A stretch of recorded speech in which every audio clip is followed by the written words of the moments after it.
Hello, and welcome to the Owl Podcast. This is episode number 1, and we are talking to Craig Curtis, who is happily employed by Satcom Direct based out of Melbourne, Florida. Listen in to see how he got to where he is now. Enjoy.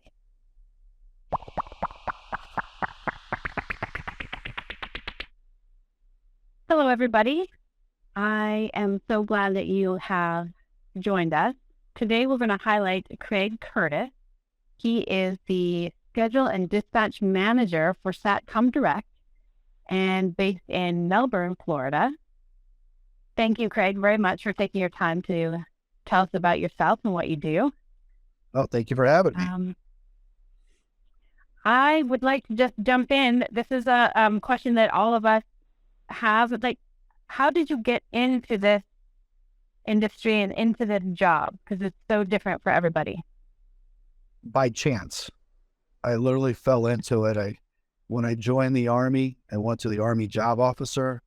I told him I wanted aviation, and he told me infantry, and I started to get up. And he came back and said, well, I have this aviation operations job. And it looked interesting. And I said, well, that looks interesting. I just said I wanted aviation. So I basically was handed a piece of paper and said, you're going to go do operations for aviation at 18 years old. And that's how, and I've been doing it ever since. Interesting. Okay. So what did they teach you in the beginning? Did you have to go through, other than probably boot camp, but? Other than boot camp, Army aviation operations. And I'm going to say probably all U.S. military aviation operations are pretty much the same as civilian world. There's a lot of similarities between military and aviation: a chain of command, crews, scheduling, pilots, understanding what you can and can't do with the airframe, be it a helicopter or an airplane. Training, understand who needs the training. The training may change between night vision goggles and IFR, but it's still training. So there's a lot of similarities to grow from the military and just transition right into the civilian world. Interesting. Okay, so then obviously you're in the civilian world now, so what did you do after that?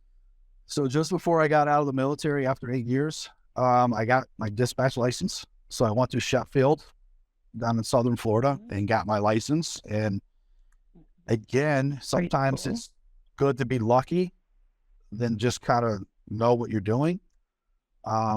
While I was at Fort Campbell, Kentucky, the local school came through and said, we'll give you your dispatch license. Well, that was the written portion. And when I was deployed to Kuwait, planning for a different mission, I ran across the rules for the dispatcher and did not realize I needed the oral exam.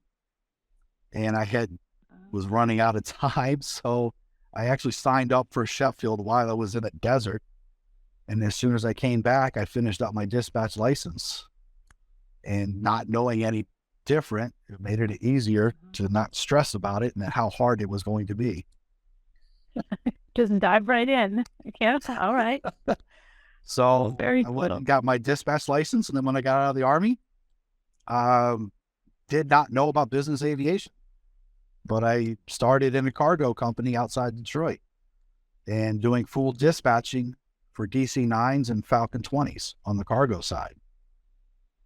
And that applied the dispatch license where you do the flight planning, look for NOTAMs, look for weather, performance. You have to know how much weight you can carry based on the runway lengths. Mm-hmm. Is it fuel or cargo? What's going to give? Did that for a couple of years.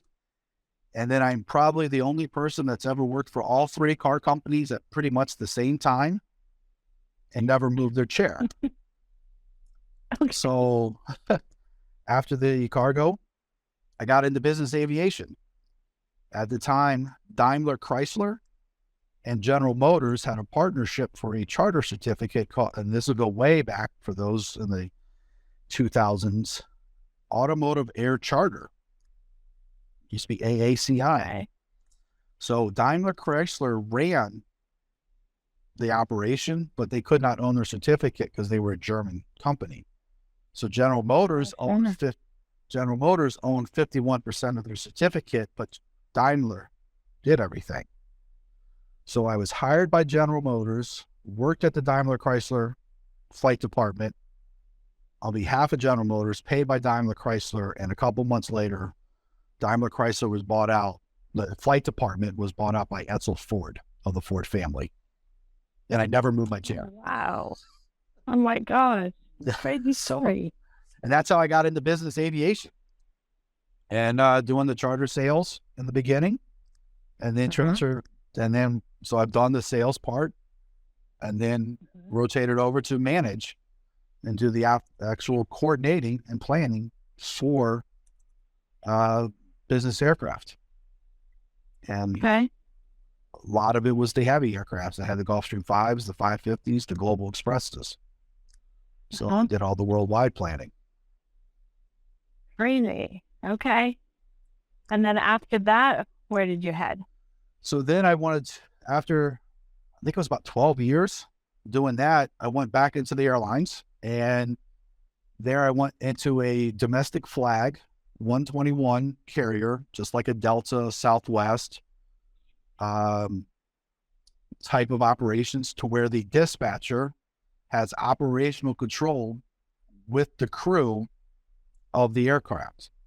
So the captain has to agree with what everything that the dispatcher has done, and each person has to give what they call time and initials and say, we agreed on the flight plan based on the fuel load, tax load, whatever it may be. And then they have dual control over that flight. So at that point, I think that I'm going to say at that point, it's like following. It's like flight following that we do in the business aviation. You agree on everything, and then once the plane takes off, that's where the real work begins, because you're following that flight, ensuring everything is done correctly before they land. I think that's an interesting point. And, Part 91, we don't technically have operational control as the dispatcher. And I think oftentimes where our position is looked more in as almost an admin type of position. And I really like that operational control, or at least the joint effort between scheduling and dispatch and the crew members to jointly say, yes, I agree on this. And you're right, the flight following, that's when the work begins. So yeah, sorry, continue. I just really like that point. No, that flight following is a big piece, even in the Delta and the Southwest and United world. That's a big piece, understanding the weather that they're going to be going into. Should they deviate? Should you put more fuel on board? Where should you pick your fuel stop? Should you pick your fuel stop, say DFW, where there's more commercial service in case something does go wrong? Or should you pick somewhere like, Sugar, something different, where there may not be commercial service, but maybe better fuel price? So how important is it to where you're going? Do you have time if you have a mechanical or something does not go the way it's supposed to do? And that's where that dual planning comes in between the dispatcher and the crew. Looking ahead, what do we need to do? Sometimes it's not about the price of the fuel, but it's about the convenience for the passengers to get to where they need to go. If they have a little extra time, then you can take the price and look at the price of the fuel for a fuel stop. So there's so many different aspects of any leg, and no two legs are the same, because weather may dictate something different. Their meeting may be different. So everything is new. You redo everything over and over again. But you hopefully are organized to understand the questions that you need to ask in order to get the answers that are needed. So that's where that dual operation, on the airlines, it's operational control, but in business aviation, that's where the crew resource management comes in, including that scheduler and dispatcher in the planning phase, having them part of the decision making and educating that person to understand what is the performance of the aircraft, can they make it nonstop? What is the performance of the runway? Can I go round trip without having to buy fuel? Do I need to go find somewhere else who has fuel? So understanding the aspects of the performance of the airplane along with the facilities of where you're going to. Yep. Well, I totally agree. So how do you bring all that experience that you've had? There are a ton of different aviation industry experience. How do you bring that into what you do right now? So anytime I get a new trip, and especially now with the new COVID restrictions, not just internationally, but even domestically, I look at everything at a glance, look high level to see if anything outstanding sticks out before I reply back to a request for a new flight. Everything's going to change and there may be a request a month out, and that's fine. But we want to make sure that the airport will be open. It won't be closed for construction, because they'll definitely give you the heads up on that.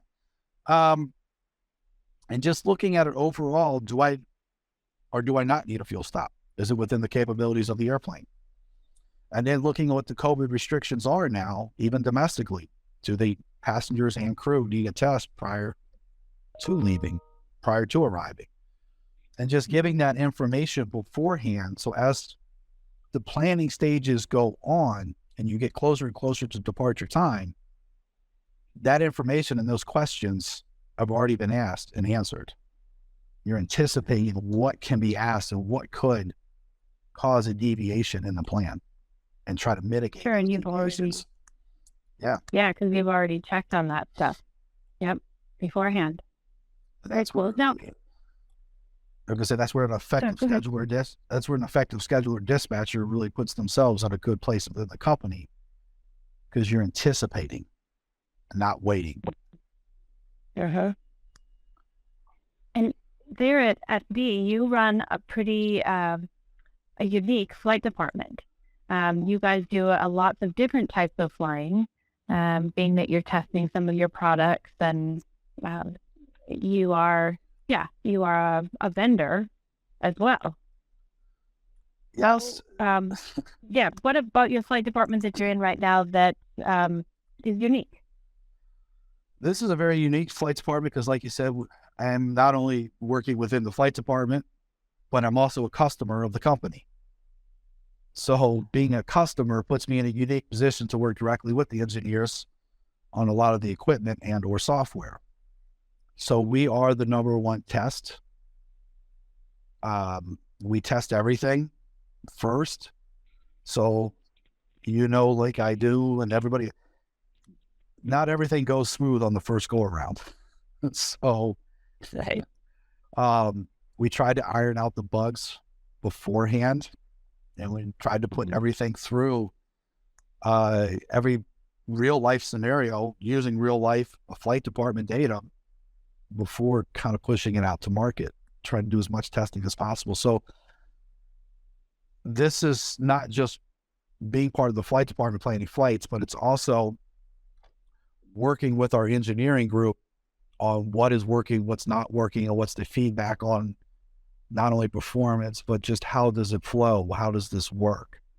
So there's a lot of back and forth to help provide a better product to the customer across the board, be it in the airplane or in the software side. We are testing it all. Interesting. Very interesting. So, okay, Craig, I want to kind of switch away from work type of things and go into maybe outside of work. I know you work a lot, but what other things other than aviation are you passionate about?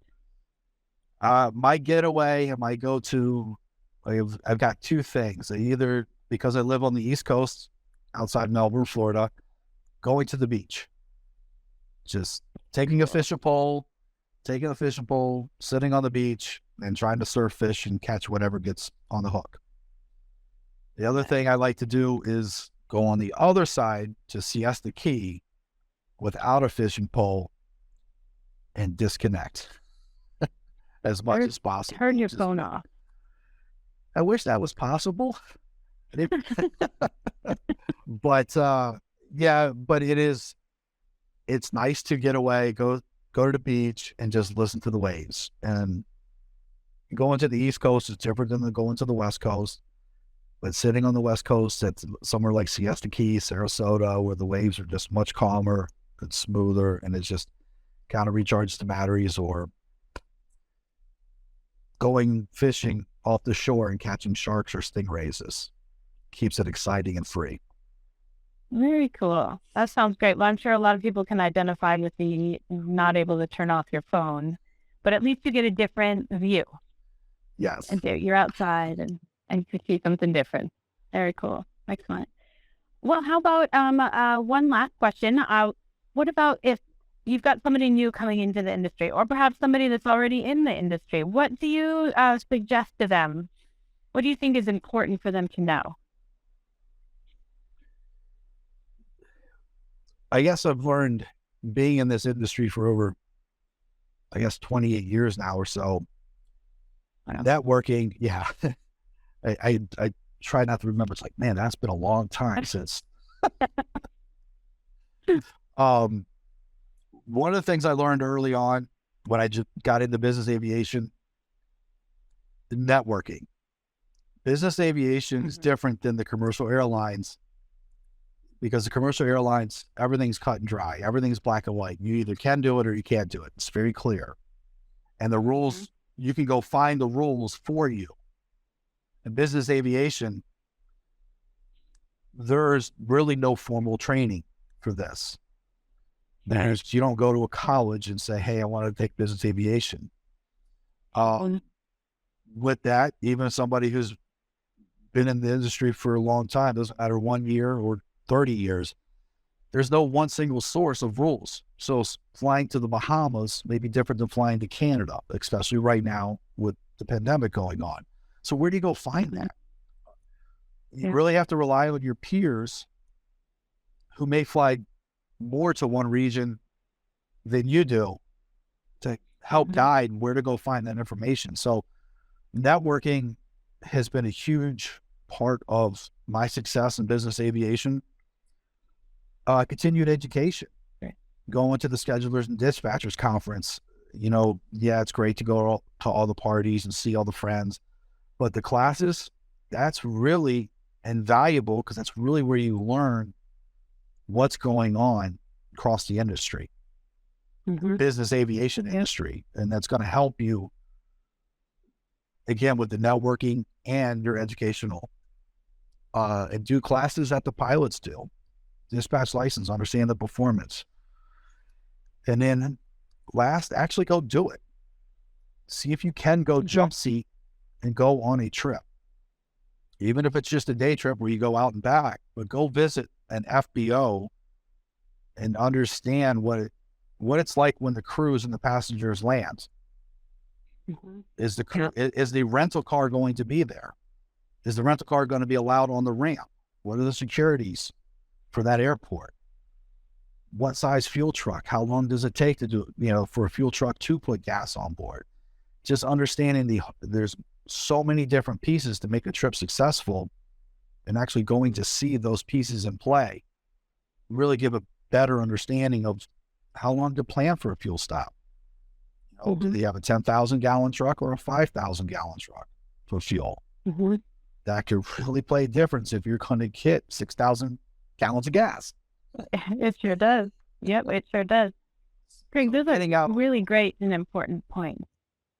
Okay. Keep going. Sorry. No, like I said, those those are, get out on the road and see it. Don't hide behind the desk. I agree. I think networking, it's so huge in this industry, at least so needed. You've got to do that. You've got to get outside of your office. Like you said, don't stay behind the desk. And then education. There's not a lot of options as far as formal education out there. So use your network. Ask your friends. Ask your coworkers. And that's so true. Yeah. Very cool. Well, Craig, thank you very much for joining us today. It was really interesting hearing your background. And if anyone has any questions for you, is it all right if they reach out to you? Yes, please reach out. And anything I could do to help, feel free to give me a call, shoot me an email, and I'm here to because I will be asking questions too to others. So I ask questions too. Great. Great. That's awesome. Well, thank you again very much for your time, Craig, and we'll catch up with you again later. All right. Thank you. Have a great day. Thanks.